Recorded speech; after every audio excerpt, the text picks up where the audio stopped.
Ayan, kumain po kami sa labas kasama si Tingting, si Lola, at si Belbel. Ay, kain po tayo. Ayan, mga marites pa siya.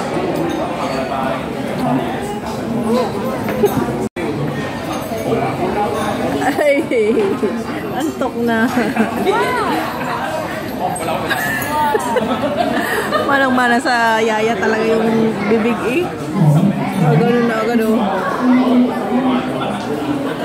So, yung dalawa nandun. Busy yung maglola. Are you sleepy?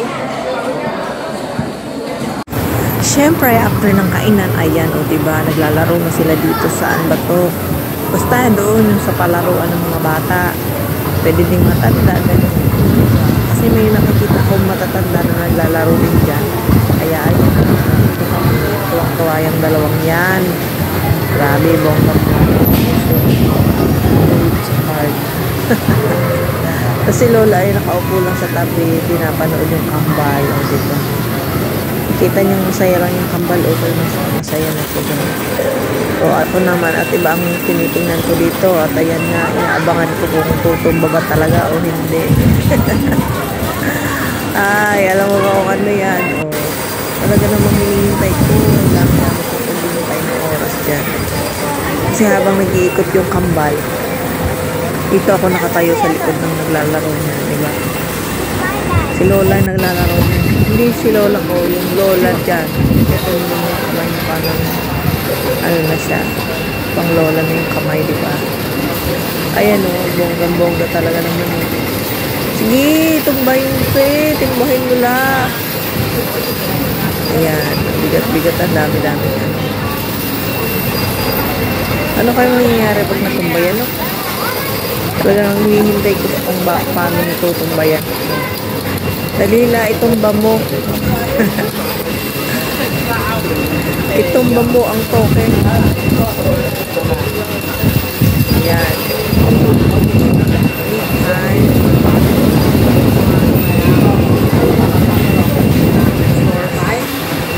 Energy. Ayan. Kalahati mo lang i-push yung tower na yun ang mataas. Kaya mo na siya natumba. Ayun, natumba na yung ano. Ayun o. Diba nakita nyo? Ay, sige pa, itumba mo. Yung maliit na tumba na yung malaki hindi pa natutumba. Grabe naman talaga. Kunti na lang matutumba na yan. Hindi na yan susukuan ni Lola. Ng lolang naglalaro, hindi niya na yan susukuan kasi malapit ng matumba. Hindi ko alam kung anong kapalit niyan. Is it money? Nag-i-enjoy sila niyan yung mga lolo't lola dyan na nakaupo. Kasi yan lang yung laro. Ayan! O, diba? Bongga. Ang dami-dami. At nandito na kami sa bahay. Umuwi na kami. Siyempre, patapos ng laro-laro. Ayan. Nagawa kami ng... Hindi ko alam kung...